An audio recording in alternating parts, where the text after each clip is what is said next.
ఓం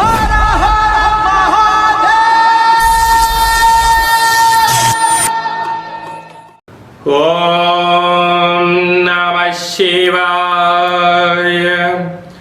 ఓం నమో నారాయణాయ. ఓం స్వర్ణాకర్షణ కాల భైరవాయ నమో నమః. హరి ఓం. మా ఛానల్కి స్వాగతం. చూస్తున్న వీక్షకులకు, ప్రేక్షకులకు, ప్రియ కాల భైరవ భగవద్బంధులకి స్వాగతం పలుకుతూ మమ్మల్ని ఎంతగానో ఆదరిస్తూ ఉండబడినటువంటి ప్రియ సోదర సోదరీమణులకు, జ్యోతిష్య అభిమానులకు, సనాతన ధర్మ సంరక్షకులు అందరికీ కూడా ఆషాఢమాస అమావాస్య సందర్భంగా, అమావాస్య అనగానే అష్ట కష్టములను తొలగించుకొని అష్ట ఐశ్వర్యాలను, అమృతతుల్యమైన జీవితాన్ని ఎలా స్వాగతం పలకాలో మనం చేసుకునేటువంటి మాసమే మనకు ఆషాఢమాస అమావాస్య సందర్భంగా ఎలాంటి విధి విధానం పాటించడం వల్ల అఖండ ఐశ్వర్యం కలుగుతుందో సంపూర్ణంగా తెలుసుకుందాం. 1వ తారీఖు 8వ నెల 2026 నుండి 15/8/2026 వరకు పుట్టినటువంటి వారందరికీ కూడా జన్మదిన శుభాకాంక్షలు. గతంలో వివాహం చేసుకున్న వారికి వివాహ వార్షికోత్సవ శుభాకాంక్షలు. ద్వాదశ రాశుల్లోని గ్రహ గమనాలు వీక్షింపచేద్దాం.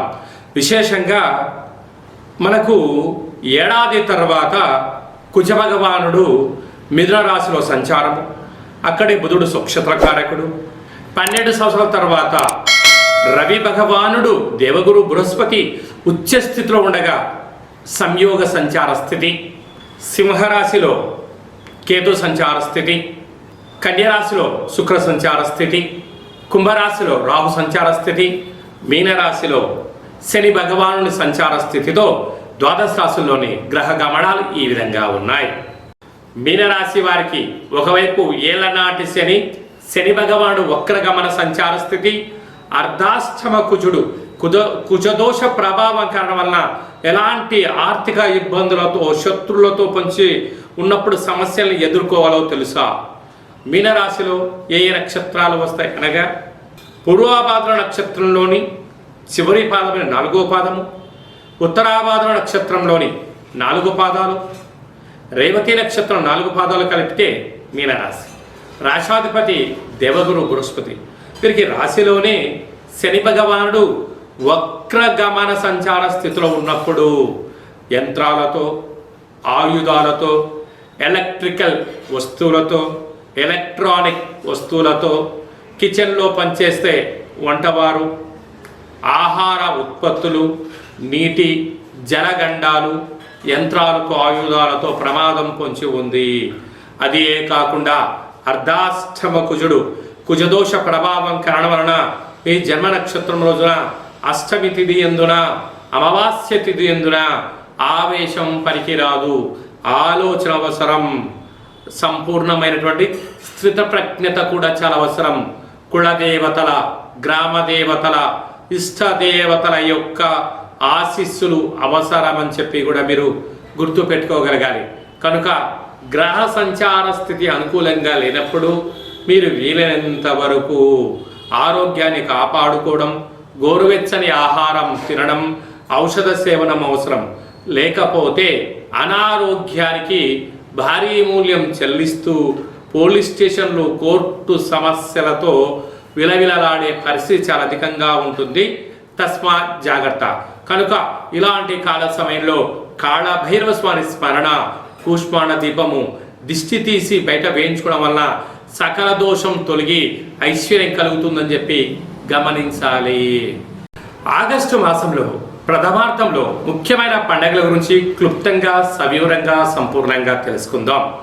6వ తారీఖు 8వ నెల 2026 ఆషాఢమాస కృష్ణపక్ష బహుళ అష్టమి గురువారము, భరణీ నక్షత్ర సందర్భంగా మనము బహుళాష్టమి అనగానే విశేషంగా క్షీణచంద్రుడు ఉండడం, భైరవ స్వామివారి స్మరణ ధ్యానం వలన సకల అష్ట కష్టాలు తొలగిపోతాయని చెప్పి గమనించాలి.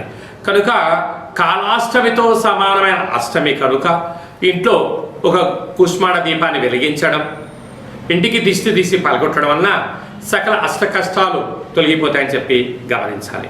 12వ తారీఖున ఆషాఢమాస బహుళపక్ష అమావాస్య పుష్యమి ఆశ్లేష నక్షత్రంతో కూడుకున్నటువంటి బుధవారం రోజు అమావాస్య సందర్భంగా మనకు కులదేవతలు, గ్రామదేవతలు, ఇష్టదేవతల యొక్క స్మరణ, గతించిన పెద్దవారికి ఆ రోజు వారిని స్మరించడం, వారికి తర్పణం వదిలిపెట్టడం లాంటి కార్యక్రమం చేయడం వలన సకల అష్ట కష్టాలు కూడా తొలగిపోతాయి.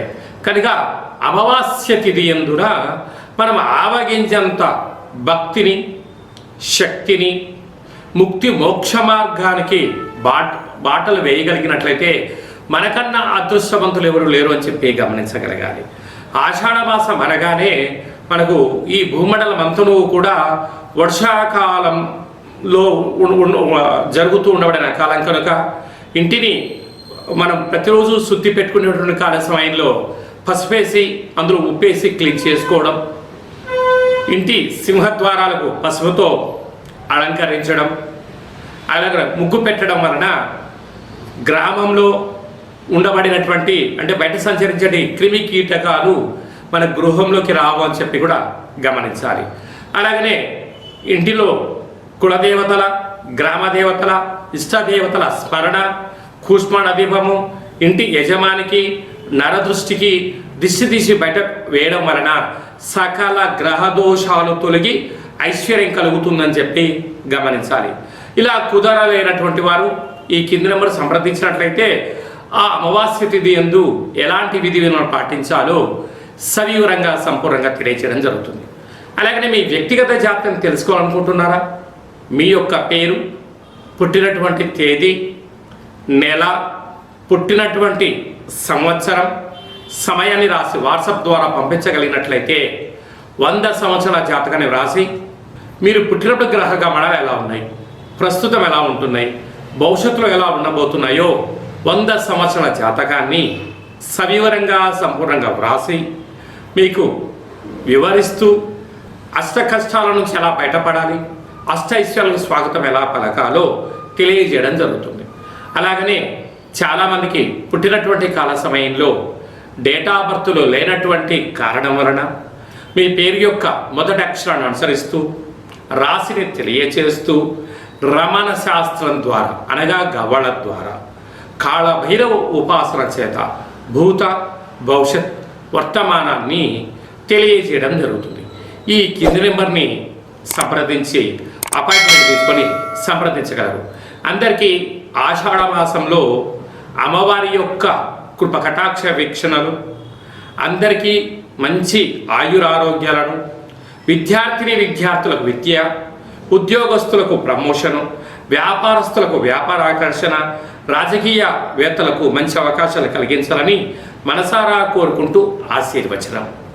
ఓం శతమానం భవతి శతాయ పురుష సతేంద్రియ ఆయుష్యేవేంద్రియే ప్రతిష్టతి ధనం ధాన్యం బహుపుత్రలాభం శత సంవత్సరం దీర్ఘమాయు సర్వే జనా సుఖినో భవంతు లోకా సమస్తా సుఖినో భవంతు సర్వం కాళభైరవ దేవతార్పణమస్తు.